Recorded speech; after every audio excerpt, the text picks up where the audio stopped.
Hello, welcome to Generally Speaking. I'm your host, Bill Lawrence.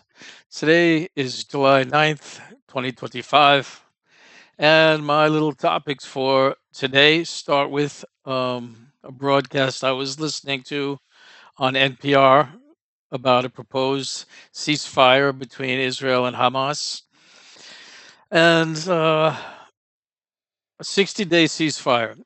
Now, I was sort of just wondering off the top of my head, what's the point of a ceasefire? Let's stop fighting for a week and let's start fighting again after the week. What's the point of even stopping in the first place? Well, at any rate, there must be some reason for it. There it is.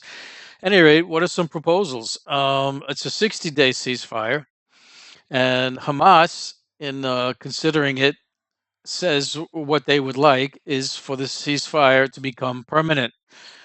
As you know, who wants to be being shot at, after the ceasefire? Israel says no. That's not what Israel wants. Well, then that's probably going to be the end of the ceasefire. But there were still elements of the deal being spoken about. Israel um, said if there's going to be a ceasefire, that Hamas would give up the political control, that some other new organization would be in control of Gaza. And Hamas actually said yes.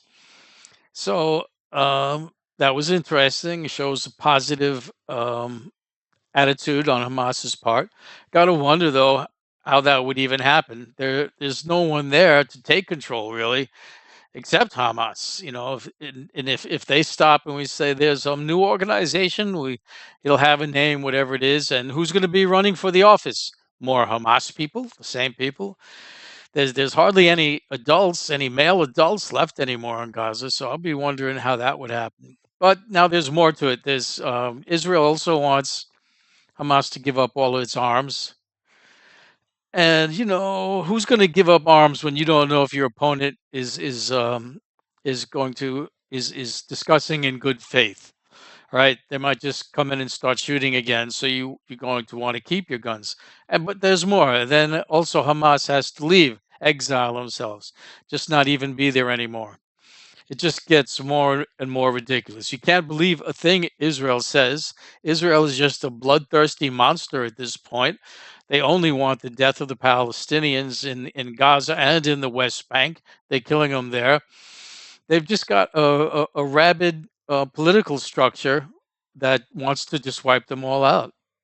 So this ceasefire, I guess, won't happen. On to the next topic. Trump with his tariffs bring manufacturing back to America is seemingly having the opposite effect. Nike just announced the closure of its last factory in the United States. They can't get their uh, their components, the things they use, because the prices are too high. Apparently, the clothing industry, the sneakers industry, works on a very tight margin, and now they can't work at all. They're losing money, so they've decided they're going to move to Vietnam, Indonesia, and China. And so, great going, Trump. An interesting comment about the environment in China and Vietnam, Indonesia. How at least one of these places, I don't know that it was all of them, was concerned about the impact of a community that would become focus on just one business as its lifeline, which that's a very big concern. A company leaves, like another one, Tyson, that I will talk about later, and the community is totally gutted. It's the only company in the place now. The company has nothing. The town has nothing. So here, over in China, they're considering such things as issues that ought to be dealt with. Good for them. And not only that, then this part was a little funny. They also want to make sure that the workers don't get taken advantage of. I thought, what a joke. The whole reason our factories are over there is because their workers are taken advantage of. But I guess they don't think so. So there you go. They're over there. My next topic. I was just thinking off the top of my head. I was reading some things about court cases and people suing. And suing used to be a big deal to me. It used to be something, to be feared. It was something deep into the judicial system. Up. It wasn't a traffic ticket. This was serious business. Along with that other thing called contempt of Congress or being subpoenaed. Now, as I've come to see, these all of them don't mean anything. They're just a bunch of people saying, "Come here, I want to talk to you." So, what does suing mean? Suing means I wrote a note, I gave it to the principal, said, "Principal, I don't like what this person's doing. Can you punish him? Can you hurt him in some way?" And that's all these things are. Well, next item up, popular at this time were the Epstein files. The lists of Epstein's contacts, people that he was hooking up with underage girls, and I suppose the issue wouldn't even be underage. You just don't want to be known as a person who's partying with the pay for play girls, which in one sense is a shame because they really knock that profession when it shouldn't be. It's just a girl working, doing what she can to make money, and we give it a hard time. In fact, the whole sex industry gets a really bad rap. There are a lot of agencies now. Well, I shouldn't say a lot. There are several um, government uh, governments like Texas, I believe, that are trying to put very big restrictions on sex entertainment. You know, adult entertainment. It's funny how you say it makes a difference, right? Adult entertainment. That doesn't sound bad. It's what adults like. You know. But then you go, it's pornography. Oh, wow, that's bad. That's really bad. So funny how on the one hand, sex is knocked like the worst thing in the world, and on the other hand, it's promoted all over the place. You know, just crazy. So what else? I was watching another channel. This one by Lena Petrova. Love her. She's great. Does international finance. Talking about in the first half of 25, the US dollar lost over 10% of its value compared to a number of standard other currencies. The dollar's going down. It's going down. It's a slow, steady process. We already saw Moody's in May downgrade the United States' reputation to one step down in their gradations because they don't think they're taking care of business properly. What else? This from the Global News Factory. This was the first time I ever heard of these people. But what I heard was very interesting. A Chinese warship shot down a German warplane. What?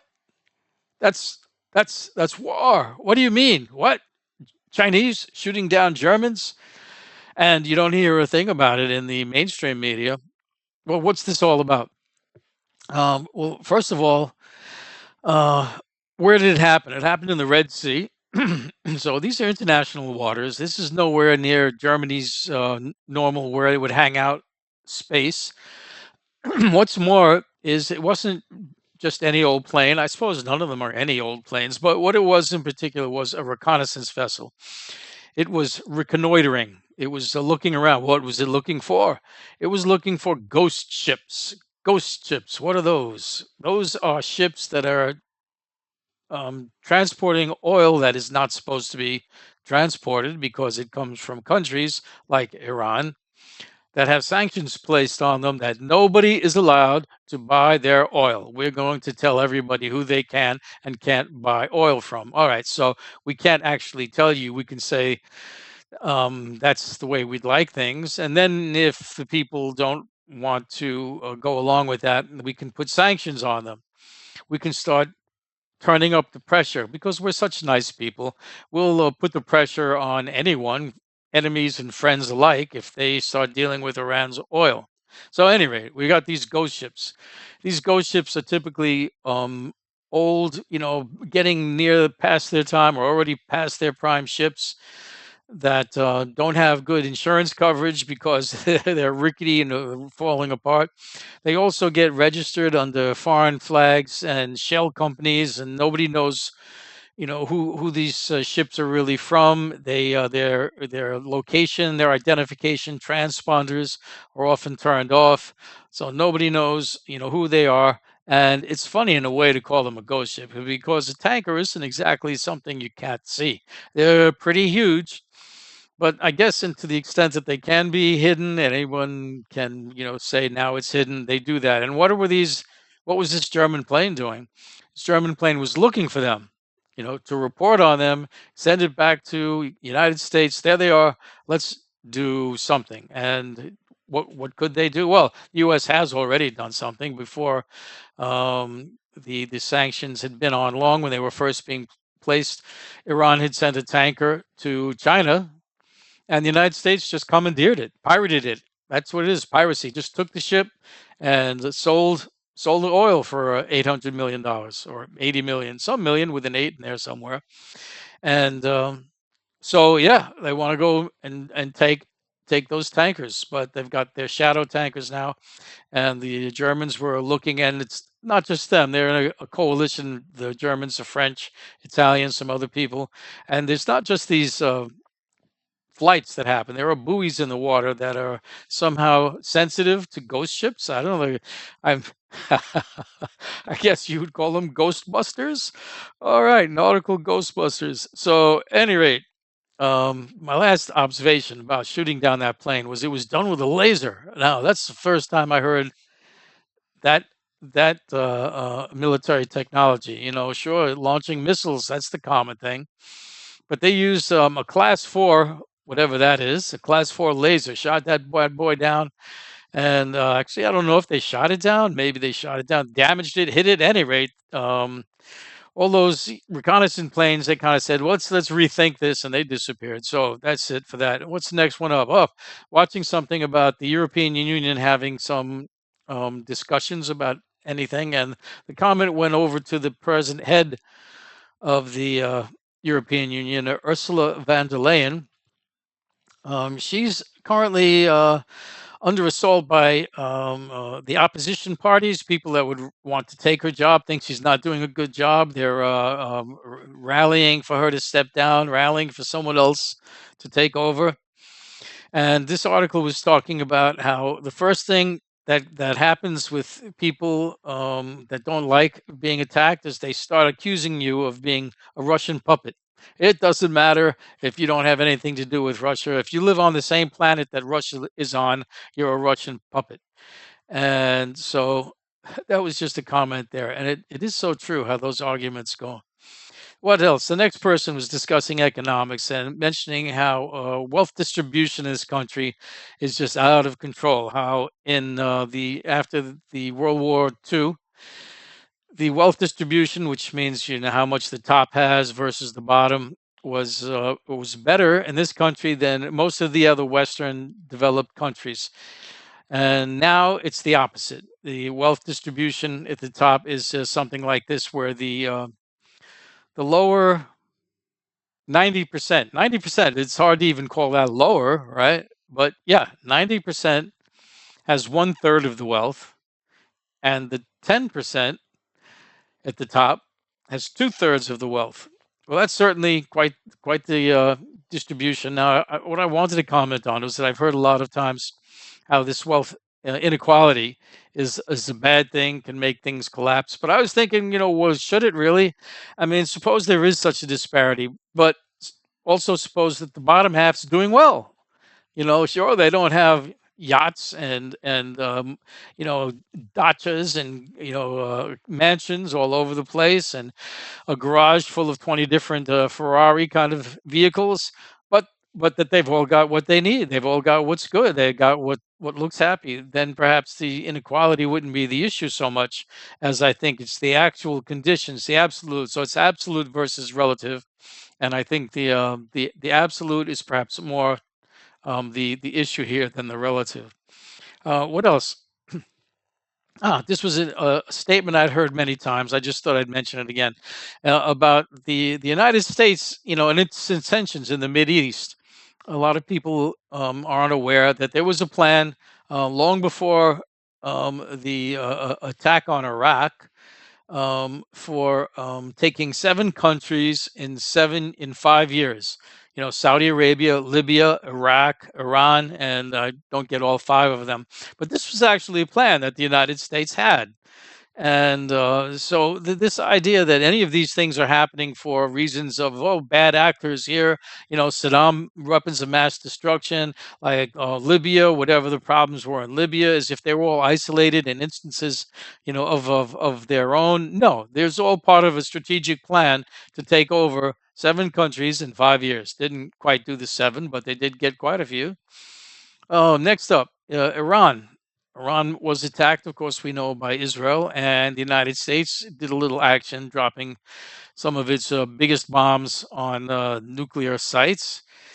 And in this, come to learn that Iran itself doesn't really have an air force.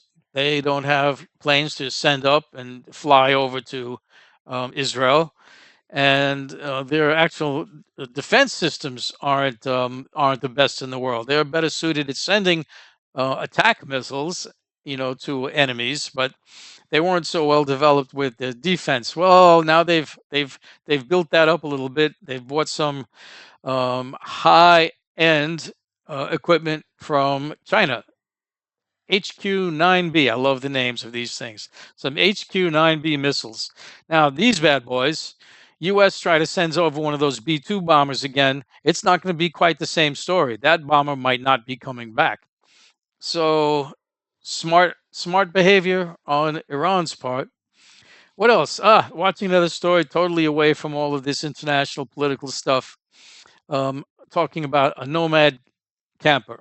A nomad camper. What's that? Well, these people who live in their campers for whatever reason, right? This young lady's sitting in her parking lot. She's doing work. She works. She's got a laptop. She's doing whatever she does, and she's actually got a Patreon, so she gets living from this.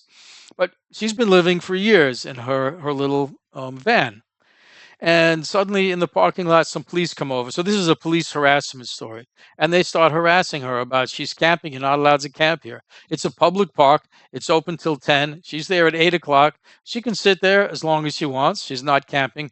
But the harassment that these cops gave her was unbelievable, and this is just part of a story. You see a million of them. There's quite a few channels about the messed up police that they do horrible things with just messing around with people. And oh, something needs to be done with that. But it's so hard because it's like the Republicans we have in Congress. You know, when you're the power that be, and the cops are the powers that be, you know, you can't do anything about them because who's going to do something about them? You're going to call the police? They are the police. Really a bad situation. All right, so that's that one. What else? Legislation introduced to ID ICE. And of course, this wasn't introduced, you know, by any Republicans. So it was Pramila, I believe, Jayapal, and in partnership with Ro Khanna, that these ICE agents cannot go around with masks, with non-surgical masks. Yeah, I mean, if they had a surgical mask, why they would even have a surgical mask, I don't know. But no non-surgical masks. Plus, they have to display their association. It has to say ICE on their uniform. Plus, it has to have their name. And this is understandable because, as it is without any of those things, you have no idea who these people really are. I mean, you might say, "Oh, they're probably ICE." You know, ICE is running around, but there have actually been quite a few instances now in which just plain old anybody's are pretending they're ICE so they can, you know, get you. And last thing, the Epstein list. It's still a hot topic. The administration was going to release the list so everybody would see who's doing what, and suddenly it's determined that the list doesn't exist. When earlier they were saying we've got the list right here and we'll be exposing it. Now, I personally, I don't understand how they were even at the point of ever saying that, because Trump himself knows he's on that list, and goodness knows how many other politicians are on that list.